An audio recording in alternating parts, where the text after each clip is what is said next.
Yo, welcome back to the channel everyone. Hope you guys are all doing well. It's Oscar and today we're going to be talking about a little bit. I've made a video about how to spot fake Dunes commemorative chips and the difference between commemorative Dunes chips and the real ones in the past. But today, with the, I guess we could say the introduction and the more and more production of these hybrid ceramic chips with these more realistic molds, primarily, we're looking at the web mold and the SmCrown mold. At least those are like the realist molds that have been made recently that make sense to old casino chips. I wanted to make a video quickly talking about how to spot the differences of a real, like a real chip versus one that's going to be a fake hybrid ceramic. So with that in mind, I hope you guys enjoy this. This should be very beneficial because I saw somebody on PCF talking about this earlier today. And it's something I thought about at the very beginning when I saw these hybrid ceramics coming out, especially with the newer, I guess we could say replica molds.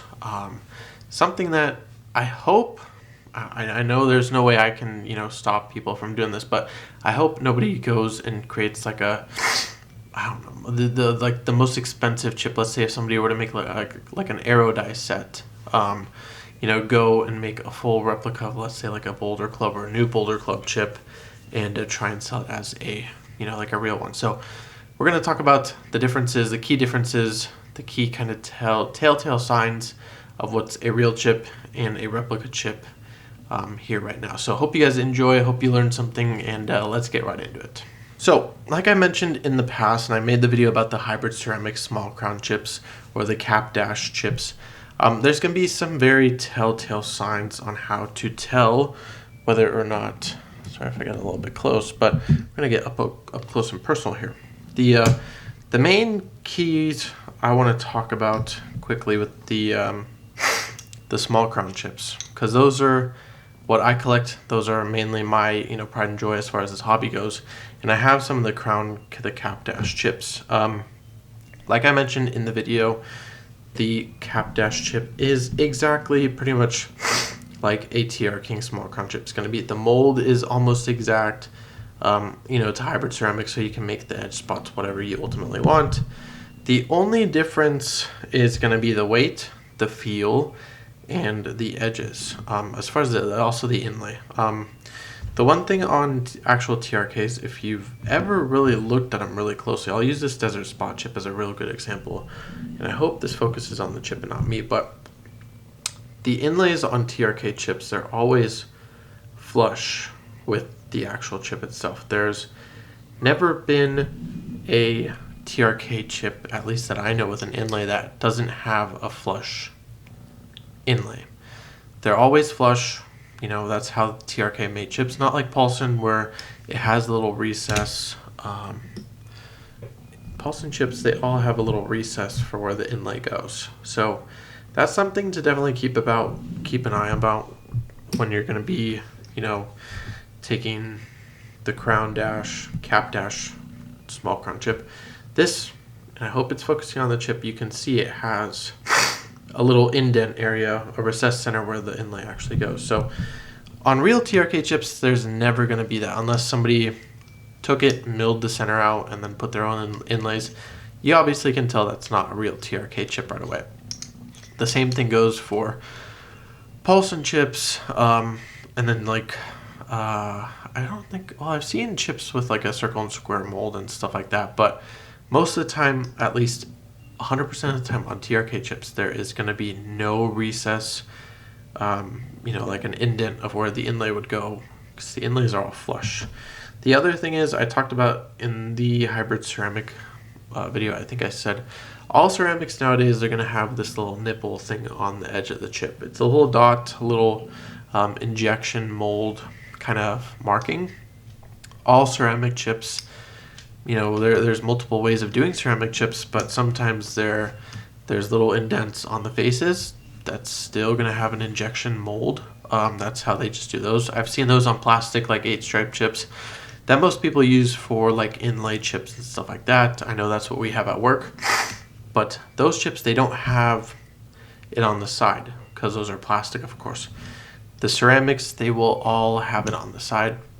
There's just really no way of getting rid of it. Even if the ceramic does have something in the middle, it's still going to have the little nipple thing on the side, or nub, whatever you want to call it. There is never going to be that on a TRK chip. They're all, I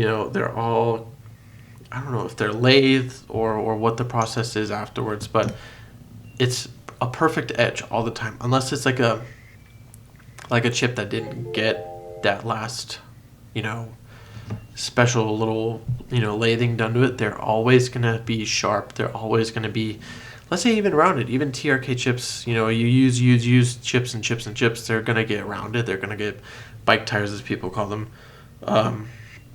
They're never going to have a little nub on them like that. So that's key sign number 2. And then, I don't know, obviously weight. Older TRK chips, at least like this Desert Spa chip, the Mapes. And then, there's a whole list more of chips. They're all, I wouldn't say all of them, but majority of them are all leaded. Anything before, the 90s or somewhere like that, there's always specific colors. All have a little bit more lead than the others. Like I mentioned in my videos in the past, I used to have chips that sparkled in the sun. They were hot stamp chips from like the Lion Hotel or something, whatever it was. They sparkled in the sun. They had that much, lead or metal flake or whatever it was that TRK used to manufacture those chips. They sparkled. I've never seen a chip sparkle like that. It was almost like, I don't know, like Edward Cullen in Twilight, if anybody's ever watched that. It sparkles in the sun like a freaking vampire. Never seen that before in any other chip. These ceramics, they're not going to be, over, 10 grams. There's no reason for them to. They're all, like a regulated weight, whether it's 0.2, grams up or down.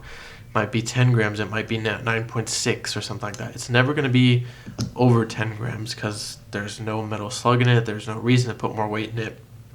It's one whole, composite piece that looks like that. It's made out of ceramic. And if you were to crack this, split it in half, it'd take some force to do it. The same thing goes for older TRK chips. You really got to work and chuck it. And, they take some damage if you really want to. So that's sign number 3. I don't really think there's any other, things. Obviously, the inlay art, you can definitely tell older chips have this kind of like linen. Wish I had a chip I could show. I know they're like the Nevada Club, Nevada Lodge chips. They all have a linen inlay, which is really old school. It's very textured. It's like the old linen paper style, like textile stuff that you see from the old days, but they don't use that anymore. All they use today is vinyl. So like this sticker on this treehouse chip that I designed, it's a vinyl sticker. I could take an X-Acto knife for like a knife and, go underneath the edge and peel it off real easy. The old chips, they're all put in the chip when it's still in production, when it's still like not fully cured. So the chip is obviously formed first, the inlays then put, and then the cups, they squeeze the chip at a high compression pressure, and then that ultimately forms the chip. The inlay cools inside the chip, creates its own little indent of where it sits, and it's flush with the chip. And then, if you really wanted to take it out, you really got to work to take those inlays out. Like the old paper inlays, those are not fun to take out at all. The newer inlays, like Tiger Palace chips that you've probably seen on PCF, those, from what I've heard, I've never tried. I have a few of them, but I'm not going to try it on those. They're relatively easy. Most people just put over labels on them if they're going to relabel them, but it takes some work to get the old paper inlays off because they don't come off in one piece. They tend to come off in little, pieces of paper, and it creates a big mess, and you have to use acetone and a whole list of different things, but it's definitely not fun. So I think those are the main key signs to tell the difference between, an actual chip, let's say like a SmCrown chip, like I keep mentioning, but there is a hybrid ceramic web mold that I keep talking about. Not, so significant in the world of casino chips, the older ones, because I haven't really seen expensive web mold chips, so that's okay. But these TRKs, there's a lot of TRKs that are worth quite a bit of money, upwards of $4,000 or $5,000, $10,000. So you want to be on the lookout. You obviously, from a picture, You should be able to tell really easily, but I just want to make this video for the people that are kind of getting into the hobby. Do not try to get, somebody to take advantage of you because you don't know, and if you can't see a clear picture of it, because if somebody's going to be selling you a picture, they should send you a picture of the front, back, edges, if the chips stand on the edge, and so much more. That's the only way I buy chips, is if I get, picture of the front, back, edges. I want to know exactly what condition the chip is, so when I get it, I'm not disappointed. I know exactly what I'm getting, and that's how it should be across the board for everyone. So I hope you guys enjoyed today's video. If you did, please drop a like. This was much more of a very informative video. I want to be straightforward with you guys. I want to help you guys.